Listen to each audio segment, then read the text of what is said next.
Have you ever wondered why some people lose weight, but that stubborn belly fat just won't go away? What if I told you the real problem might not be the fat you see in the mirror, but a hidden fat deep inside your body that surrounds your organs and silently increases the risk of diabetes, heart disease, and fatty liver? But here's the good news. Once you understand how this fat works, it can actually be one of the easiest fats to reduce. Before we begin, let me introduce myself. I'm Dr. Ilvas, a health specialist with over 35 years of experience helping people understand metabolism, nutrition, and chronic diseases. In this video, I'll show you the real reasons visceral fat builds up and the simple foods, drinks, and exercises that can help your body burn it faster. So stay with me until the end. And if you enjoy learning about health and how your body really works, make sure to subscribe to the channel. Also, tell me in the comments what topic you'd like to see in the next video. Think of it like this. Imagine your organs sitting inside a backpack and someone slowly keeps stuffing that backpack with greasy packing foam. That's basically what visceral fat does inside your body. And the scary part is that this fat isn't just sitting there quietly, it's metabolically active. That means it's constantly sending out signals and hormones that affect the rest of your body. That's why visceral fat is strongly linked to things like type 2 diabetes, fatty liver disease, heart disease, and even certain cancers. It messes with your metabolism. It increases inflammation.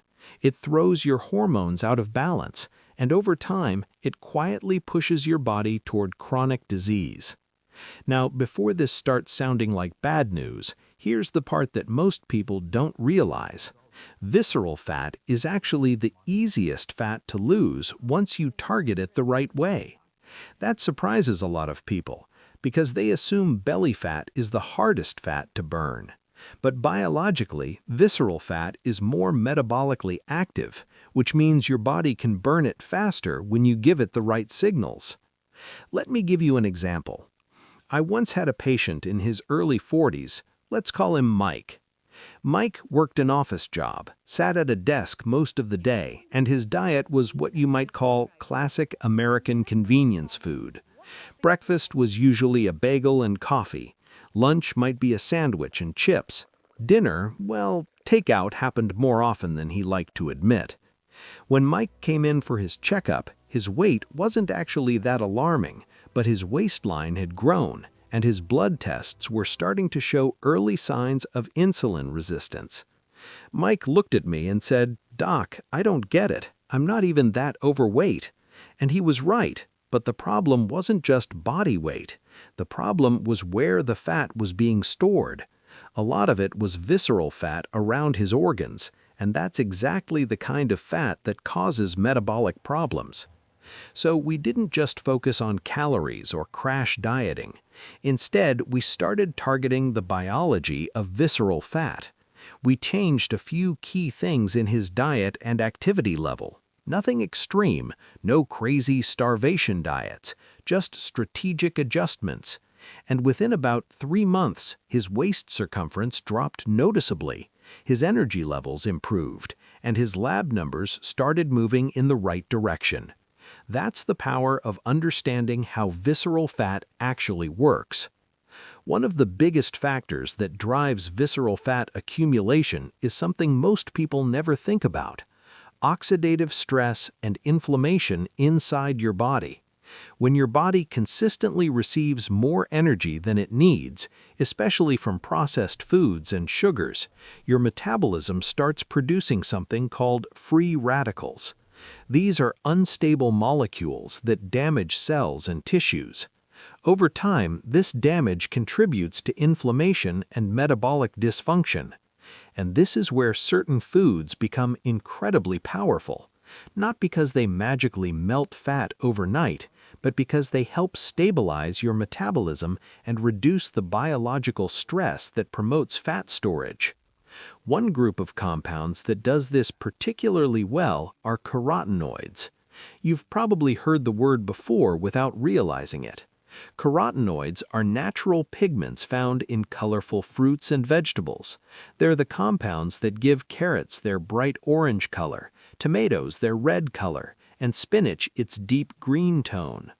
But carotenoids aren't just about color. Inside the body, they act as potent antioxidants. They neutralize free radicals and reduce oxidative stress. And when oxidative stress goes down, your body becomes much better at regulating fat metabolism.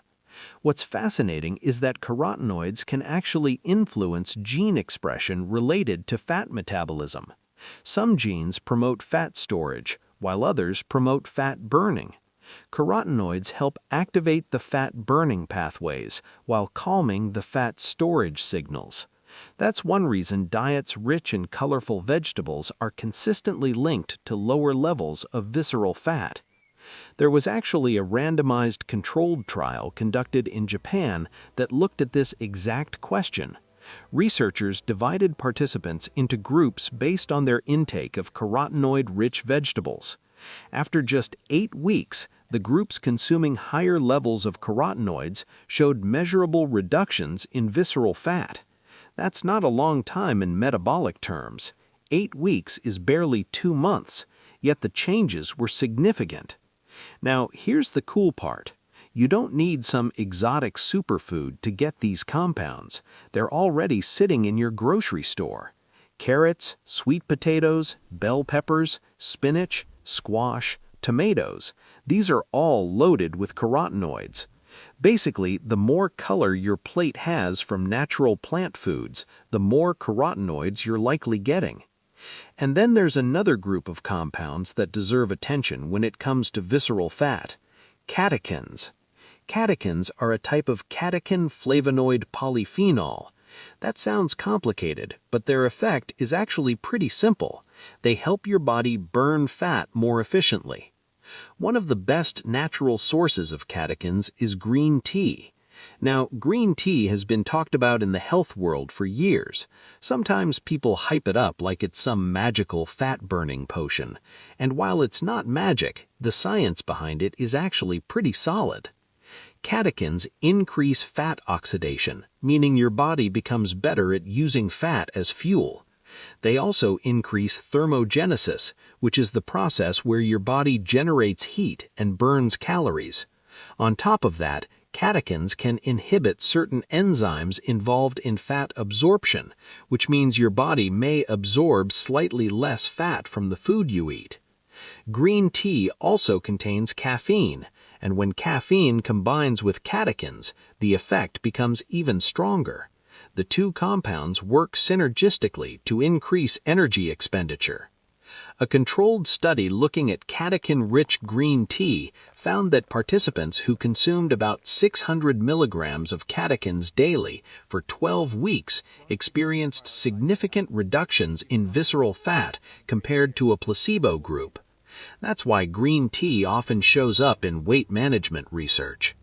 Now, that doesn't mean you need to chug 10 cups of tea a day, but replacing sugary beverages with green tea can make a noticeable difference over time.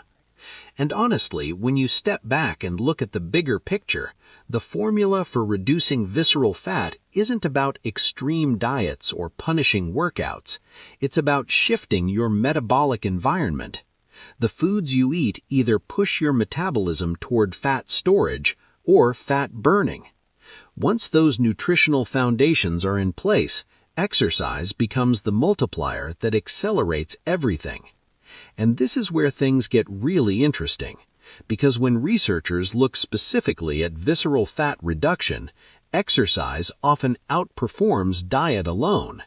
That surprises people. Diet tends to have a bigger impact on overall body weight, but exercise has a particularly strong effect on visceral fat. One study demonstrated this in a pretty remarkable way. Participants performed just 2 cycling sessions per week. Each session lasted 45 minutes at moderate intensity. That's it. No crazy 7-day workout schedule, just 2 sessions weekly. After 2 months, the participants reduced their visceral fat by almost 50%. That's huge. and their insulin sensitivity improved by more than 40%. The fascinating part, their body weight barely changed. That's why the number on the scale can sometimes be misleading. You might be losing visceral fat and gaining muscle or improving metabolic health without seeing dramatic changes in body weight. I tell patients this all the time. The scale is one of the worst tools for measuring metabolic progress. And when it comes to the type of exercise that works best, research consistently points towards two major categories: vigorous aerobic exercise and high-intensity interval training. But here's the thing, the best workout isn't the one that looks perfect on paper, it's the one you actually stick with, because consistency beats perfection every single time. If someone forces themselves into a brutal workout routine they hate,